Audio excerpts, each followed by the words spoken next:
Brethren, have you ever wondered why we partake of the blood of Christ during the Passover?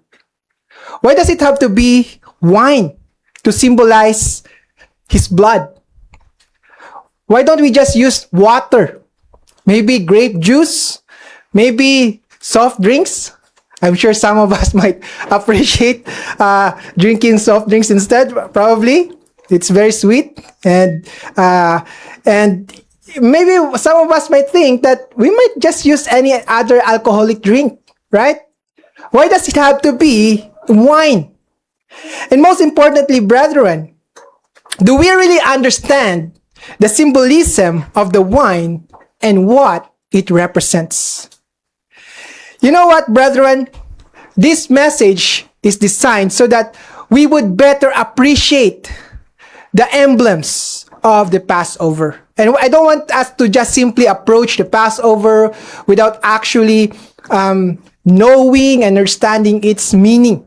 Now, I know you have heard a lot of messages like this in the past, but this would be a great opportunity for us to examine our understanding of that emblem. So, while I'm doing the preparation of this message, brethren, I realized that the blood of Christ, of Yeshua, this certain topic has a lot of meaning. It's just filled with so much significance and explanation that just one message is not enough to cover all of them. But I tried my best, and I distilled all these lessons in 7 lessons. All right, so I just simply entitled this message as the 7 vital lessons from the blood of Yeshua. Okay, so for us to easily remember it and understand the flow of the message, let me just summarize it in 7 vital lessons. Okay, so let's jump into it immediately so that we could cover a lot of lessons from this message. So the first lesson is very important. Okay, this is the first lesson. The blood marks and protects God's people. The blood marks and protects God's people. Now let's go to Exodus 12, brethren. The time when Yahweh introduced this Passover to the Israelites. Let's go there, brethren. Exodus 12. Now this is probably the culmination of the 10 plagues, because in this night, the 10th plague is going to happen. The death of the firstborn. But before that happens, brethren, look at what the Israelites must do. Let's start in verse 3, brethren. Okay, verse 3 says, "Speak to all the congregation of Israel, saying, on the 10th of this month, every man shall take for himself a lamb." Okay, so on the 10th, so we are in the first month of Abib, and the 10th day, if we're going to reckon it our time, the first day of the sacred year was April 17, right? So probably that's around Monday. So that would be the 10th day, if I'm not mistaken. So on that day, during that time, they're going to take for themselves a lamb, according to the house of his father, a lamb for a household. So each household will take one particular lamb. Let's jump to verse 6. "Now you shall keep it until the 14th day of the same month. Then the whole assembly of the congregation of Israel shall kill it at twilight. And they shall take some of the blood and put it on the 2 doorposts and on the lintel of the houses where they eat it." Now, this is very important, brethren. Have you ever wondered why the blood needs to be applied on the doorposts and on the lintel? Why not the window? Right? Why don't they just put it on the window, perhaps on the wall, or somewhere that is going to be visible?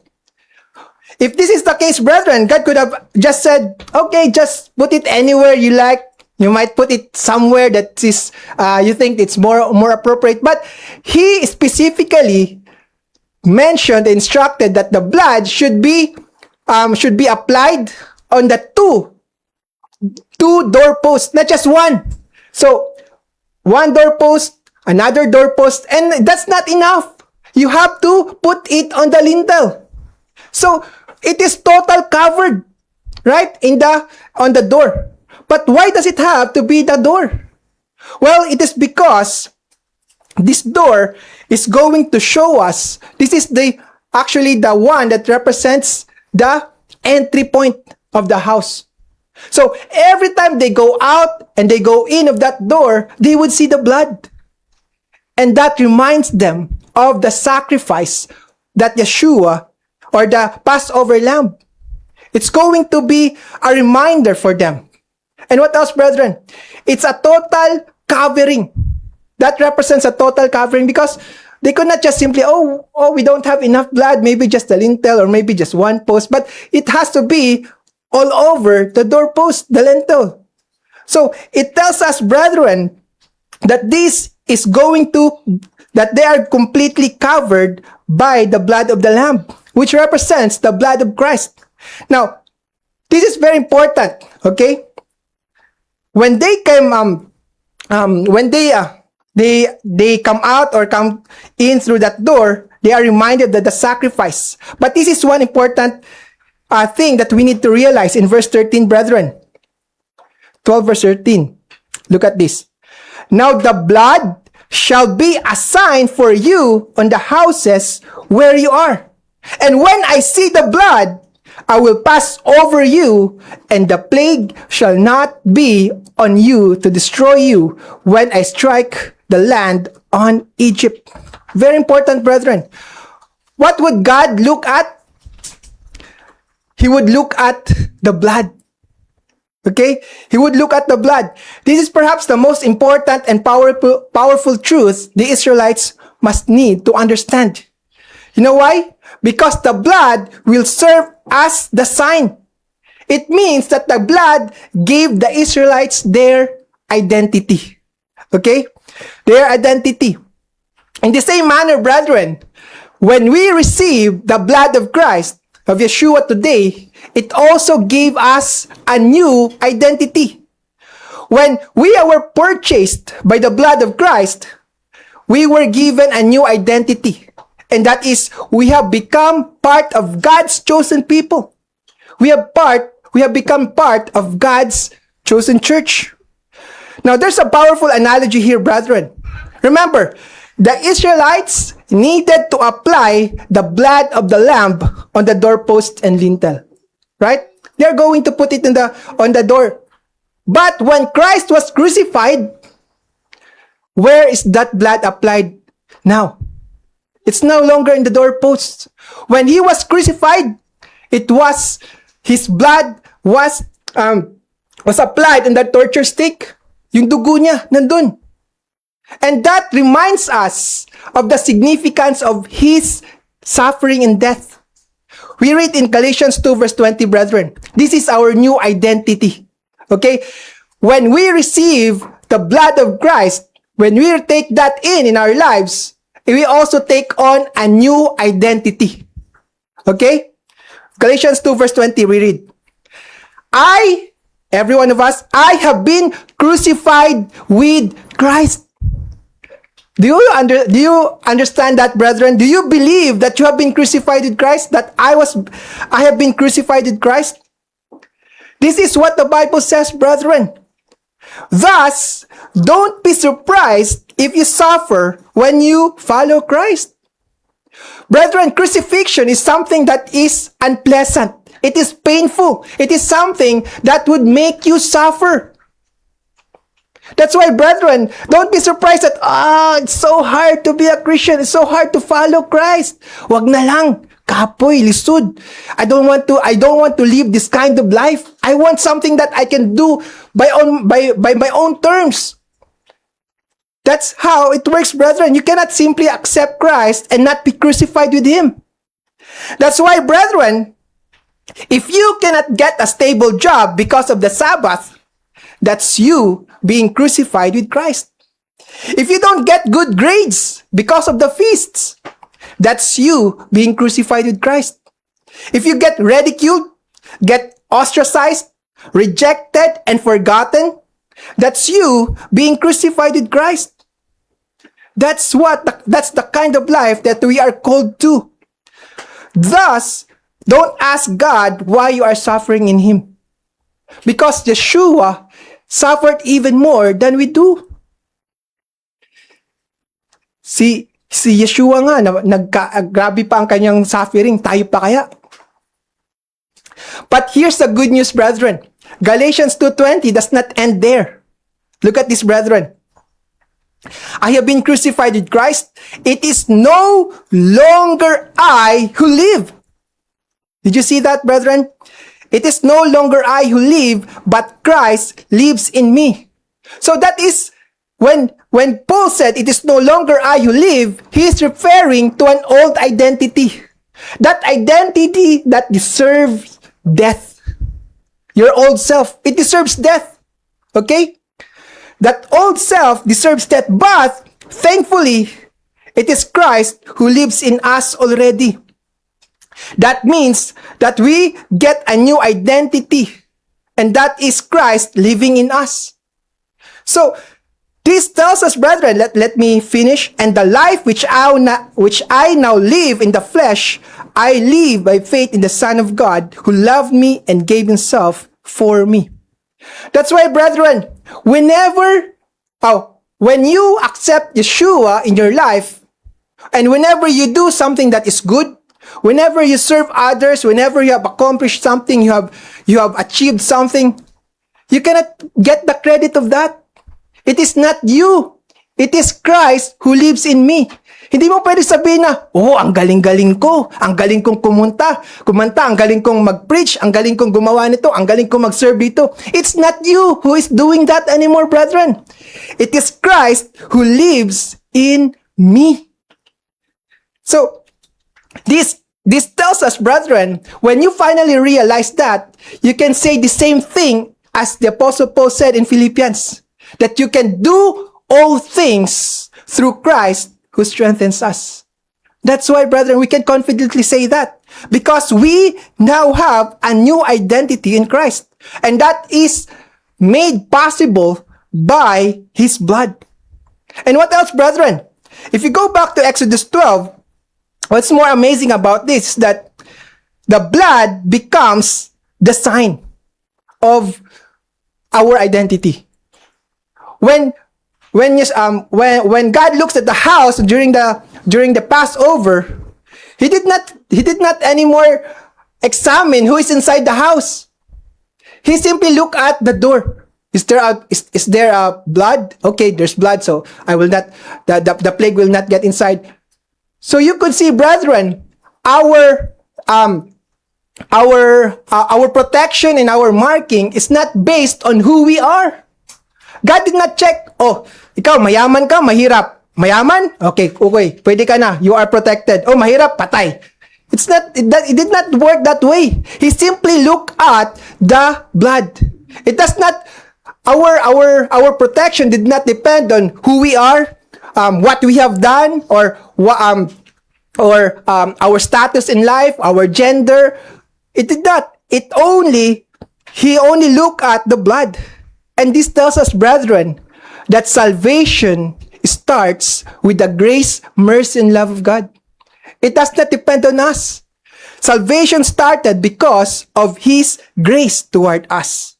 Although we don't deserve it, yet God, Yeshua, died for us. That's why, brethren, when we partake of that blood, when we partake of that wine in the Passover, we also take in the blood of Christ that gives us the protection. It protects us from the ultimate wage of sin, which is death. Right? So, when you drink of that, remember, when the Passover comes, brethren, remember that what you are going to drink symbolizes the protection that God will give to us. Now, this leads us to the second point. Okay? The blood carries life. The blood carries life. So, We know, brethren, that when you take in Yeshua in your life, you are not just simply taking in that wine. It symbolizes life itself. Did you know, brethren, that the average human body has about 4 to 6 liters of blood in the body?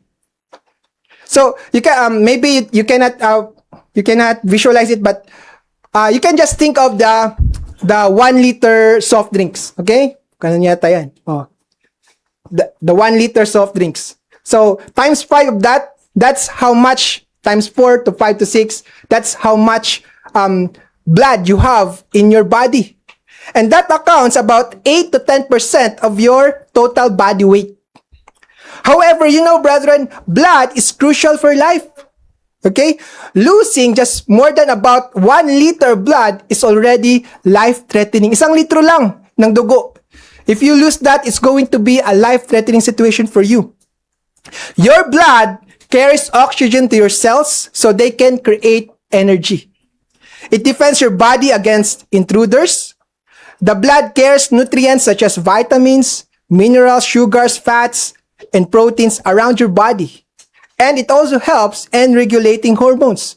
So life or blood is actually very important or essential for life to happen.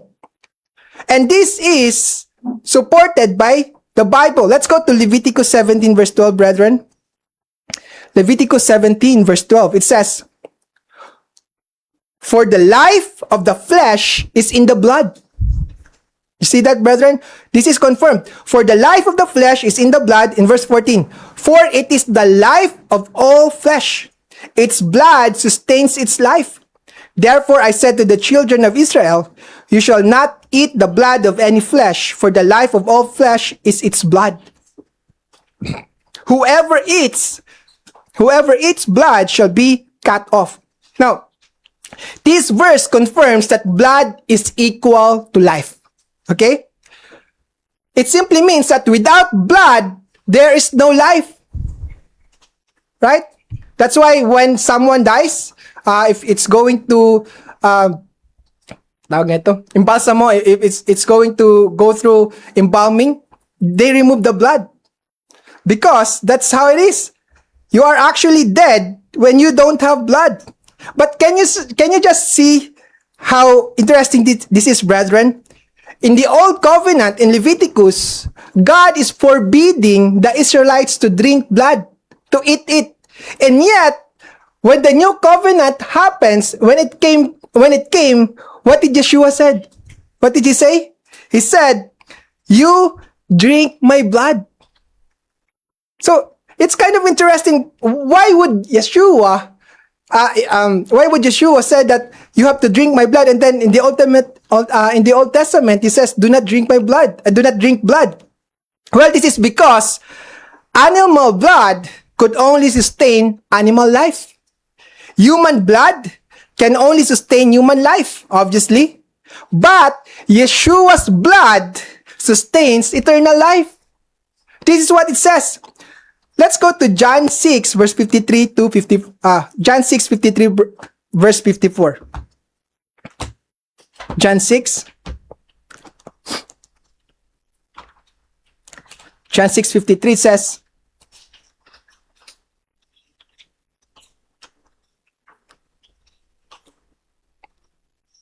"Then Yeshua said to them, Most assuredly I say to you, unless you eat the flesh of the Son of Man and drink his blood, you have no life in you."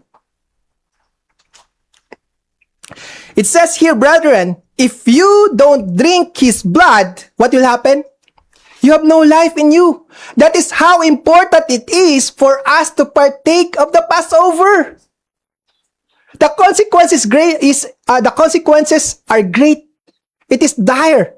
When we don't partake of the Passover, Yeshua didn't say, if you don't take the Passover, you might have a little bit of life, medyo 90%, 50% or 40%. But he says, you have no life in you. That's why, brethren, we need to take the Passover seriously. You cannot simply say, Passover, Kailan ba yun? April 30, Passover. Busy ako. You cannot say that. You cannot say, ay, second Passover na lang. You have to take the Passover seriously. You know the easiest way to know that you don't take it seriously, brethren? You forget the date. Like, Passover na pala. Ay, naku, hindi ako nakapag-prepare. I didn't do it. Wala akong kit. Ano ba yan? Kaya second Passover, that's why it is very important for us, because if you don't take or drink the blood, you have no life in you. And because of that, brethren, and one thing that is very important here to note, brethren, is that why would Yeshua say that you don't have life unless you drink the blood, when obviously we are alive? Boy naman ako. I'm not dead. I'm breathing, I'm kicking, I'm alive. Why would Yeshua say that, oh, you have to drink my blood before you become alive? Here's the thing, brethren, and this is one thing that I also just recently discovered. In the Greek, there are at least 3 Greek words used to describe, or that is translated as life. Okay? But I will just mention the 2. This is the bios and Zoe. Z-O-E, Zoe. Maybe that's where they get the name of a girl, Zoe. It means life. Okay? So, in 1 John 2 verse 16, when it says, for all that is in the world, the lust of the flesh, the lust of the eyes, and the pride of life, that actually, the Greek word for that is bios. The pride of bios. Bios simply means the physical life that ends when someone dies. That's simply it. Your existence, bios yan. Your life is bios. The same Greek word is used in Luke 8 verse 14, where it says, now the ones that fell among thorns are those who, when they have heard, go out and are choked with cares, riches, and pleasures of bios. Pleasures of life. Okay? Now this is very interesting, brethren, because in John 6 verse 53, it uses a different Greek word. So, it says,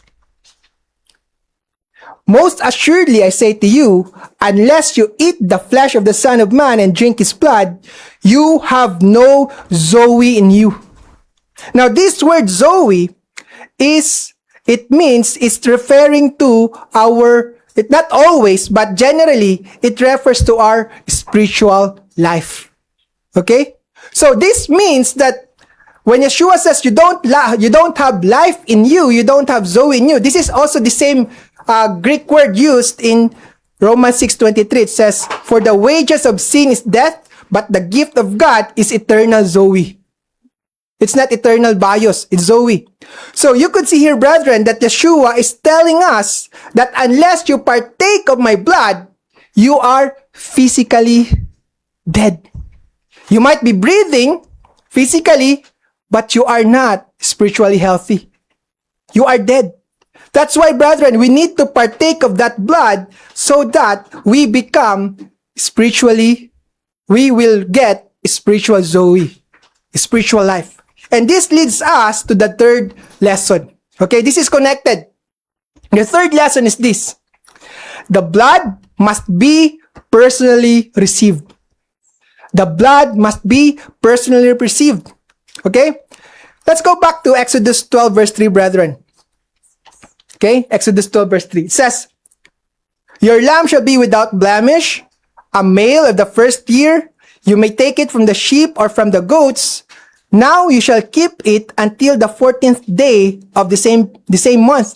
Then the whole assembly of the congregation of Israel shall kill it at twilight. Now, one important detail here that we might often overlook is the amount of lambs. Or lambs ba? Meron bang plural? Lambs or the goats. Remember, in Exodus 12 verse 34, it says that there are about 634. There are about 600 men besides children.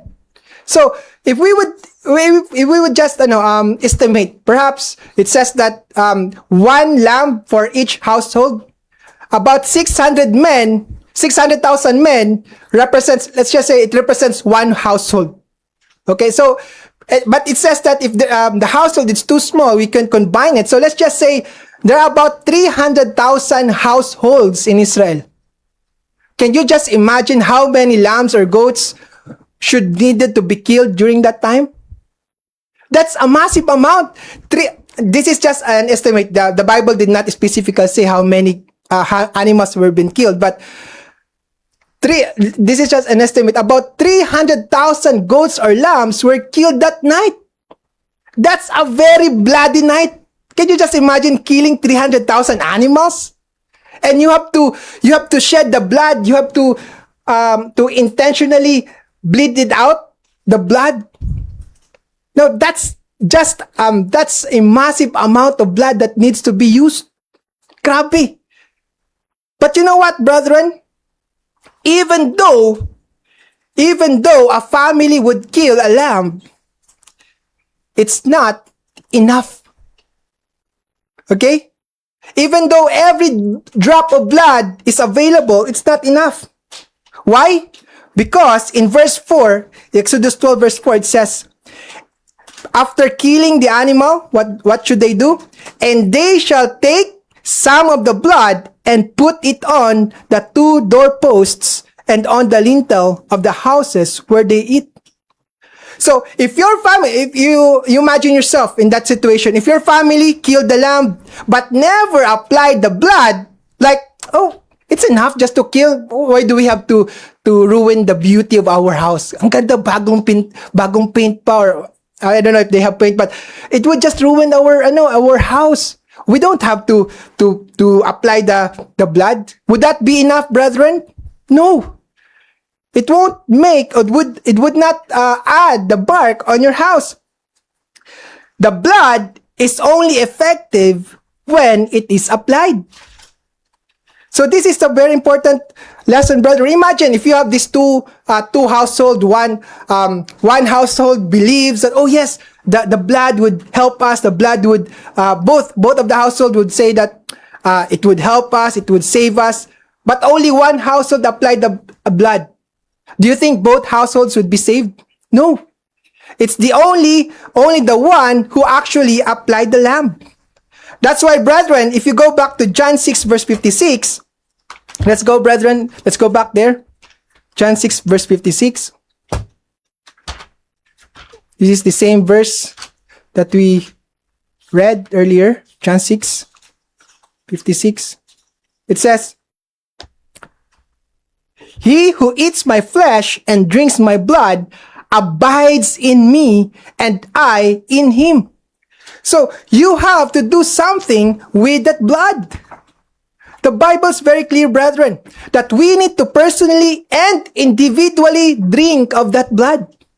It is not enough to know about the sacrifice. It's not enough to just simply agree. Yes, I agree. Yeshua is the Messiah. He is the one who saves us. It's not enough to simply believe. It's not even enough to appreciate his teaching. Actually, there's a lot of people who believe in Christ, but they don't actually apply his blood in their lives. Meaning, they simply admire his teachings. I know a lot of people who simply use the Bible as a self-help book. Oh, paano ba maging mabuhay na masaya? Oh, God knows sabi sa Bible, but do we really need to believe God? No, wag na. Self-help lang, okay na yan. That's how they use the Bible. They simply look at what it says. Oh, maganda to ah. Okay, good. That's it. But you have to apply that blood. Think of it, brethren, even during the Passover. You might know about the Passover. You might understand its symbolism and still not drink it. It's useless if you're not going to partake of that wine. So until it is taken in, it does not become part of you.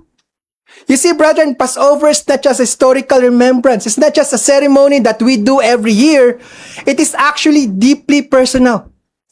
You cannot simply say, oh, my parents are in the church, okay na yun, pwede na yun. My wife partook of the, she drank the wine, okay na yun, pwede na yun, sa amin ng dalawa yun. No, you have to personally do it by yourself. Okay? Whenever you take the wine during the Passover, it is you declaring His life, Yeshua's life, is now my life. I accept His sacrifice. I receive what He has done for me. That is what it actually means when you drink of the wine of the cup of wine. So, let's go back to Leviticus 17 verse 11. We read that earlier. It says, the life of the flesh is in the blood. Now remember, look at this, brethren. If life is in the blood, and the blood is not received, then you did not receive the life. Ganun lang yun. Etong blood, this is blood, and this blood has life, pero hindi mo naman ininom, it's useless. And when you drink the wine, it goes into your body and becomes part of you. So, this is what it means that we need to actually take in the wine. You cannot simply admire it. You cannot simply think about it, look at it. Oh, ang grabe, oh. Ganda ng wine. 12%. Inamoy mo lang. Oh, very aromatic, very nice. But unless you drink it during the Passover, it doesn't actually count. Okay? And continuing with lesson number 4.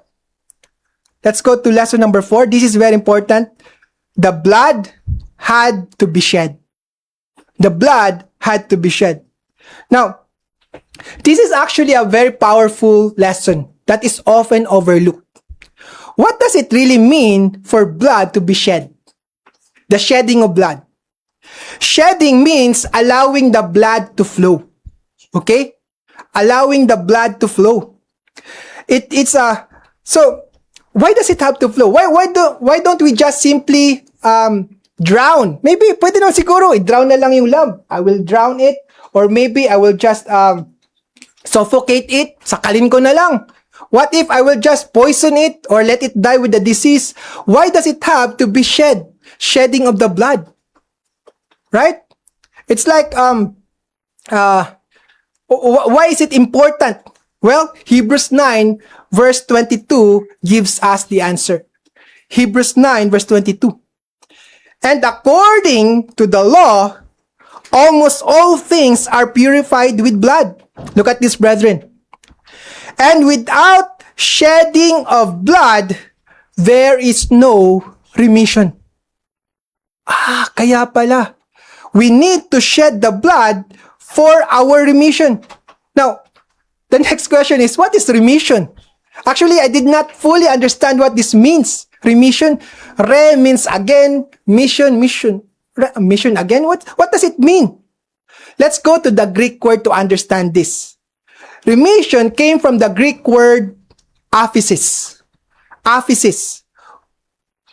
Which means freedom, pardon, to release from bondage. This is actually, brethren, a legal term. Okay? A legal term. Think of it like a financial debt. Okay? Utang. May utang ka.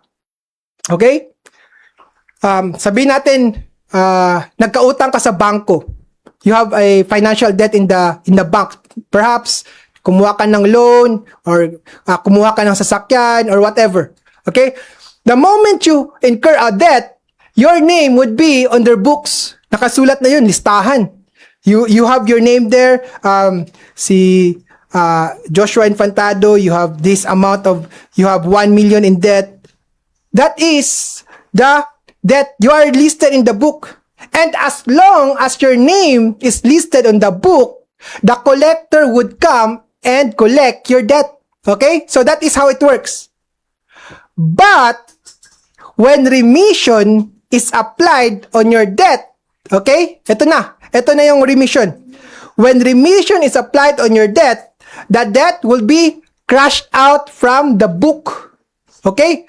Crushed out in the book, it gets cancelled, and even the paper gets shredded. Yun yung remission. And how do we get that, brethren? You know, when the moment that we sinned, we incur the penalty of death. Okay, that is the wages of sin is death. Okay, so our name is on the death list. Nandun yung pangalan mo. Okay? In order for your name to be taken out of that list, you need remission. And how do you get remission? It is by shedding of blood. Okay? The only way for you to be removed from that list is for someone to die for you. Okay? That is exactly why the blood should be shed. Remember, brethren, sin is not a minor mistake. It incurs a huge penalty, and the penalty is death. That's why, brethren, instead of us dying and incurring the penalty of death, here comes Yeshua. Oh, may death ka? Kailangan mo matay? Oh, ako na. I will die for you. That's exactly what He did for us. He died for us instead of, He died so that the requirement of the law would be fulfilled. So, going back to Hebrews 9 verse 22, it tells us that it needs to be shedding of blood. Okay? That's why, hindi pwede na suffocation lang. We will just choke the lamb, we will just poison it or whatever. It needs to be cut on its artery, and the blood needs to flow out of the animal. And when the blood is flown out, it would lead to its death. Okay? This brings us to the sacrifice of Yeshua. Yeshua did not just bleed a little for us. Okay? He bled to death. And our salvation was only made through the shedding of His blood.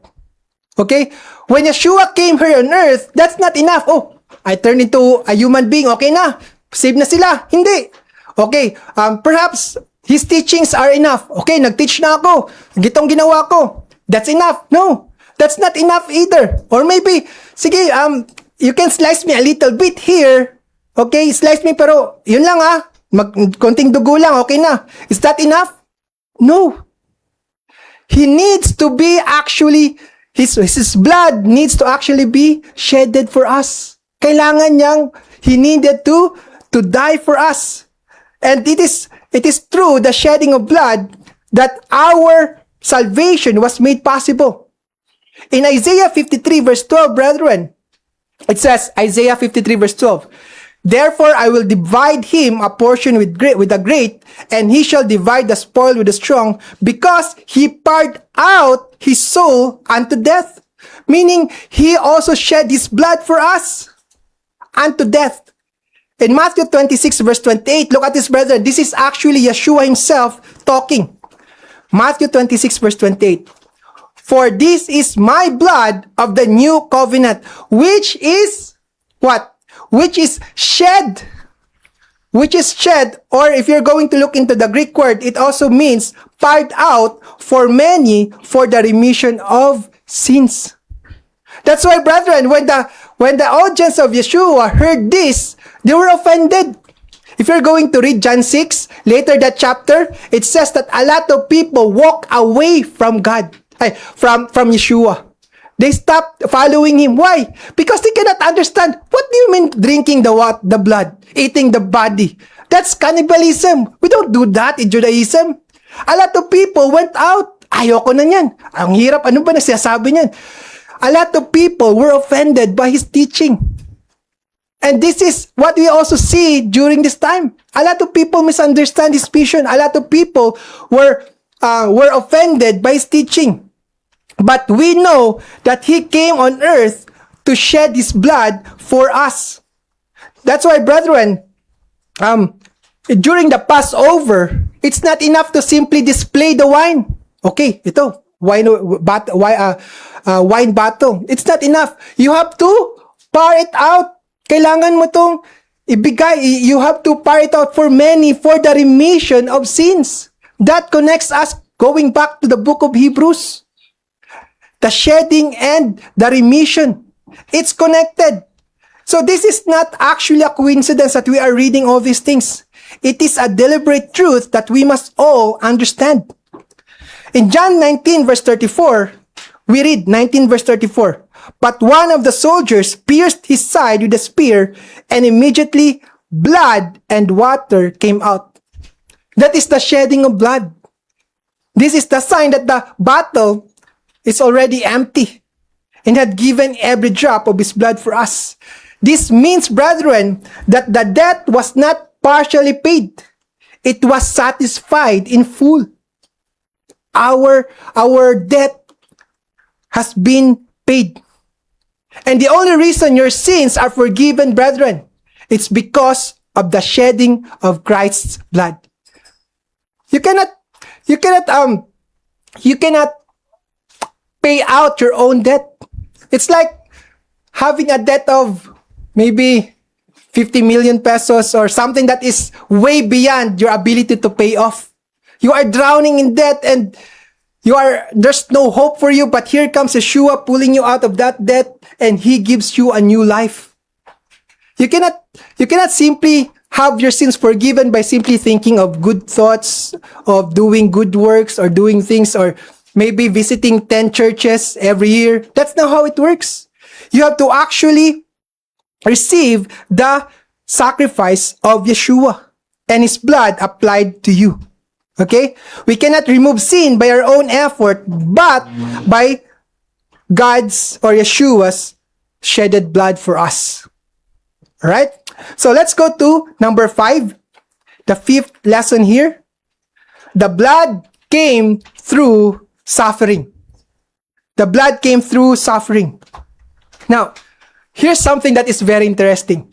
Do you know what is the first recorded miracle of Christ in the Bible? It actually happened in a wedding. The wedding in Cana. And what was that miracle, brethren? The miracle of turning water into wine. Now, there's a small detail there that would actually give us a clue of what is in the mind of Yeshua during that time. Let's go there, John 2 John chapter 2. This was the wedding in Cana. In the third day, that's verse 1, on the third day, there was a wedding in Cana of Galilee, and the mother of Yeshua was there. Now, both Yeshua and his disciples were invited to the wedding. And when they ran out of wine, the mother of Yeshua said to him, "They have no wine." Yeshua said to her, "Woman, what does your concern have to do with me? My hour has not yet come." Now this word, my hour, this word hour, throughout the book of, or the Gospel of John, this almost always refer to the time of his suffering, of his death. His hour has not yet come. So, right from the start, Yeshua already knew that there will come a time that he needs to suffer for the remission of sin. Now, they have no wine. His mother said to the servants, "Whatever he says to you, do it." Now, verse 6. Now there were set there 6 water pots of stone, according to the manner of purification of the Jews, containing 20 or 30 gallons apiece. Now this is, and verse 7, Yeshua said to them, "Fill the water pots with water," and they filled them up to the brim. Now look at this, brethren. Of all the things, of all the miracles that he could have done during that time, the first recorded was turning water into wine. Now, it's very interesting, brethren, because the water pots, the 6 water pots, are actually used for the purification rites of the Jews. Can you now see the implication of this, brethren? The water is actually used for purification, for cleansing. Okay? For cleansing. That is part of the human tradition. When Yeshua turned the water into wine, it is as if he's saying that water is not enough. I'm going to give my blood, which would be represented by wine. The new covenant is coming. And it's like he's signaling a new or a transition of this covenant. And when he turned that water into wine, he's like saying that this time will come when I will establish the new covenant. And lo and behold, during the Passover, what is present? It's not water. Probably they have water, but it's wine. It gets the scent, the focus, the wine that represents his blood. So, for this reason, brethren, we need to understand what is in the wine that actually makes it a fitting symbol of Christ's blood. Ano ba meron sa wine?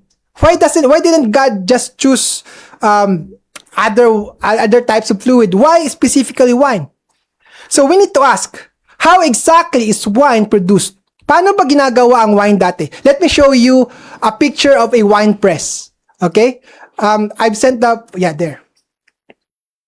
I don't know if it's too small, but this is the ancient wine press during that time. And you could see that the grapes needs to go through the wine press to become wine. Okay?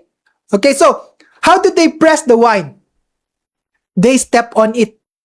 Okay, they press it, they crush. And because of that, the grape is just an ordinary fruit.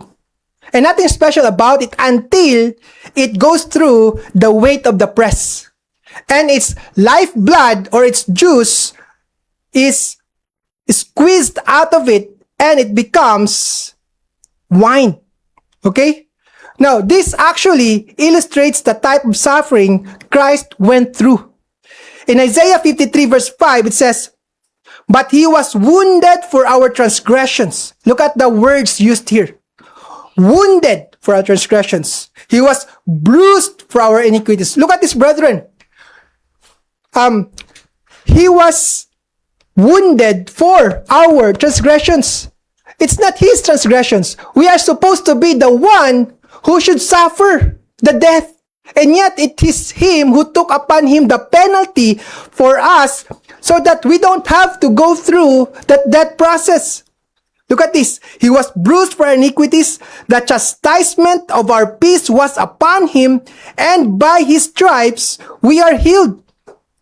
Now, people often sanitize the way the cross or the crucifixion looks.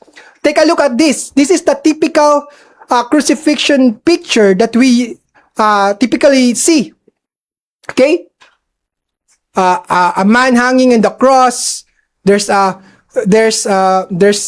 crown of thorn and perhaps a little bit of blood on the side showing the pierced side. That's it. That is sanitized. That is the clean version of the crucifixion. But in reality, brethren, when we read the Bible, that is actually not what happened. The problem with these pictures is it minimized the suffering of Yeshua.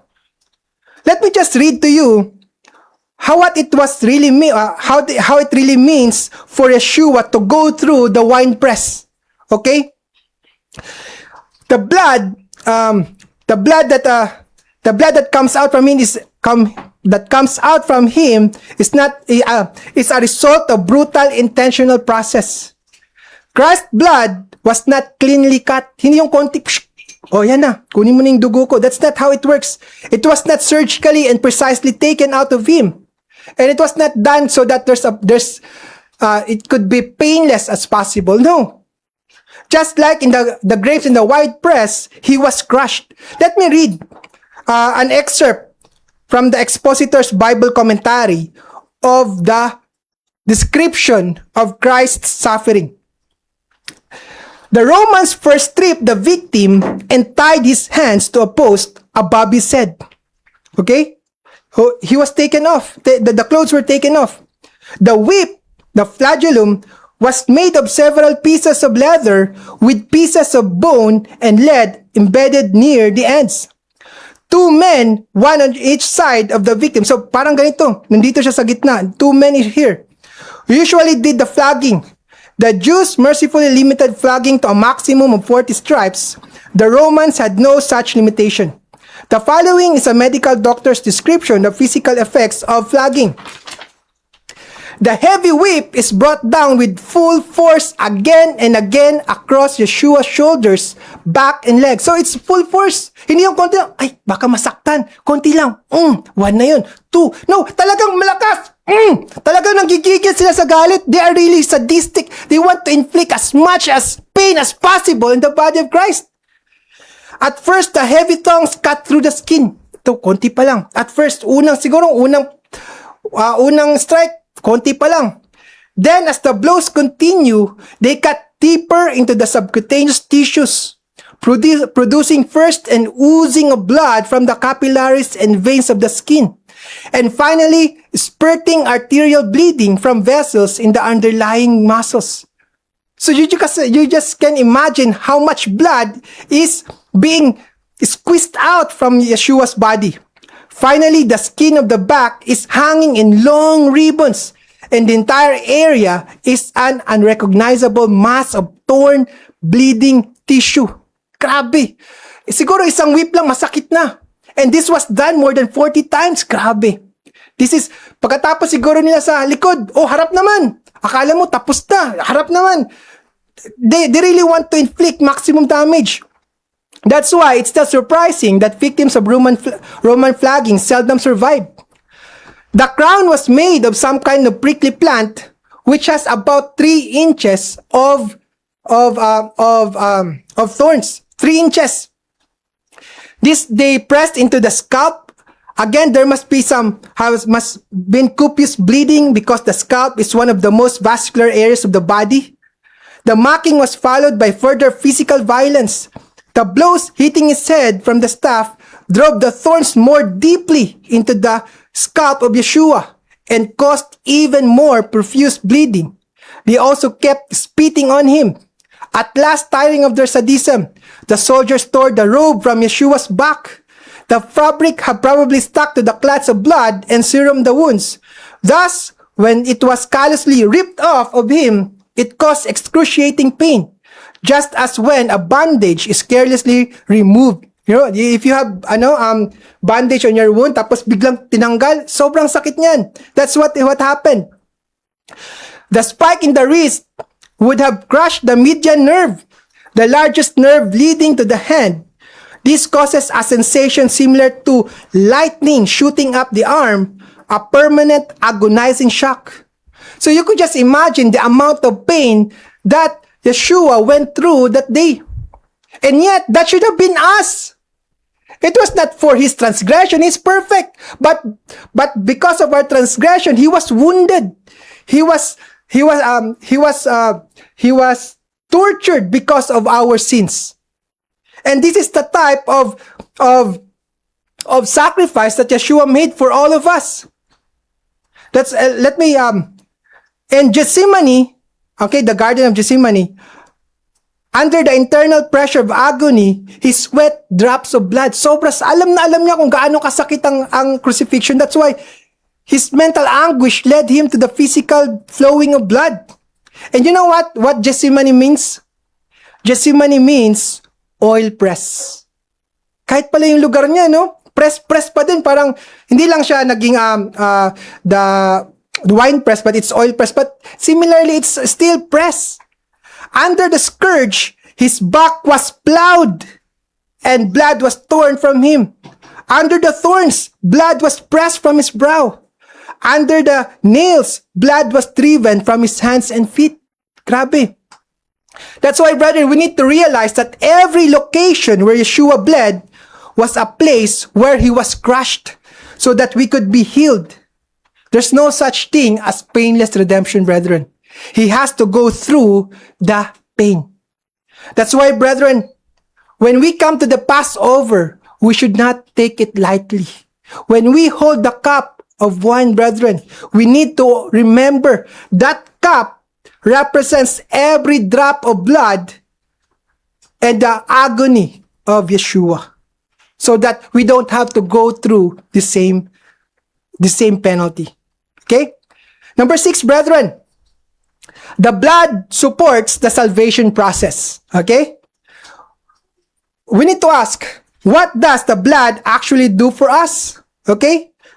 So some people would think that, it accomplishes one thing for us, but actually the blood has a lot of things that has accomplished for us. Here are 5 things, brethren. Let me just read.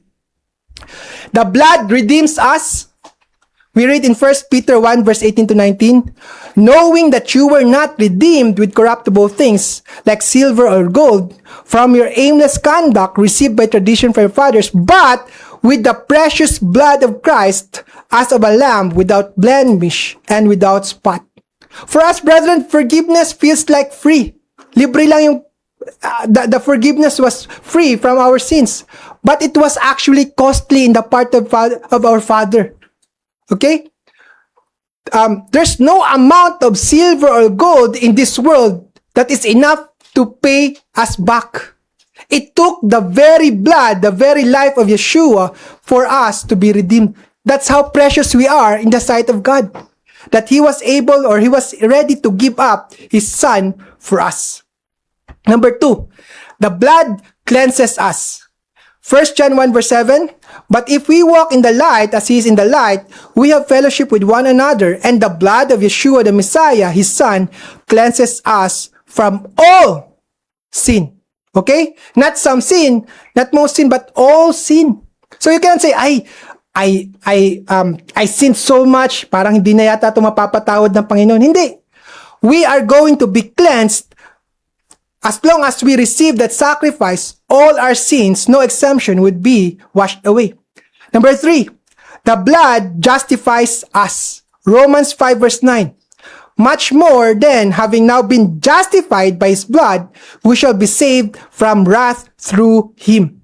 To justify means to be declared righteous. Okay?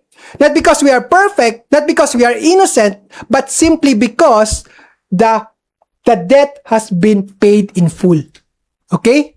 And that is made through the blood of Yeshua. Number 4, the blood brings us near to God. Ephesians 2 verse 13, but now in Christ Yeshua, you who once were far off have been brought near by the blood of Christ. You see, brethren, sin separates us from Yeshua, from God. But through the blood of Yeshua, we have been brought near to God. That is how precious His blood for us. Number 5, finally, the blood establishes the new covenant. Matthew 26 verse 28. For this is my blood of the new covenant, which is shed for many for the remission of sins. Okay? A covenant is not simply a promise, but it is a binding relationship with Him. Now, if you're going to look in all these 5 things that the blood accomplishes, brethren, this actually gives us the process of salvation. The first thing that God has done for us, He redeems us, meaning He buys us back. We have been slaves to sins, and now He has paid that price for us to be with Him. When God paid for the sin, when God paid for the penalty of sin, He did not simply release us from its penalty. No, okay ka na, pwede ka na, malaya ka na, diyan ka na. No, He did not just do that. He also gave us a new relationship. He did not just stop from releasing us. He also gave us a relationship. He buys us back, and then He washes us, declares us righteous, restores our relationship, and get into a covenant with Him. That's how the blood helps in accomplishing God's salvation. And finally, brethren, let's go to the final lesson here. The blood must never be treated casually. Okay? There's a danger sometimes when we do it every year. There's some level of familiarity. Passover, alam ko na yan. Blood, bread, foot washing, alam ko na meaning yan. Because of the familiarity, sometimes we kind of forget about its real importance. That's why, brother, we must not treat it casually. We read in 1 Corinthians 11 verse 27 to 25. Whoever eats this bread or drinks this cup of the Lord in an unworthy manner will be guilty of the body and blood of the Lord. For he who eats and drinks in an unworthy manner eats and drinks judgment to himself. So you see, brethren, these are strong words. This is a very important warning that we should not ignore. You see, the blood that saves can also be dishonored. Okay? If we are not careful, we might dishonor the sacrifice of Yeshua. In the book of Proverbs, chapter 20, verse 1, it says, wine is a mocker. Okay? Not because wine itself is evil. The problem is the people who is misusing and abusing it. You see, brethren, the wine during the Passover represents something that is sacred. Okay? It is sacred. It is something that represents the blood and the sacrifice of Yeshua. And you might be able to go through the Passover, going through the motions, taking in the bread, taking in the wine, foot washing, all those things. But you can do it without reflection, without actual reverence, and without true understanding. And when you do that, brethren, you are taking the Passover in an unworthy manner. That's why, brethren, before the Passover comes, I want you to take or set aside time each day to really reflect on what this means, Passover. I want you to examine yourself, not to condemn yourself like, ay, grabe, makasalanan ako, di ko na kaya to, I will not be worthy. That's not how examining yourself. Examining yourself means aligning yourself, going back to what God wants in your life. You are examining yourself whether you are still on that path or not. That is what examination means. You need to also recognize the seriousness of sin and how much sacrifice God has to give for us to be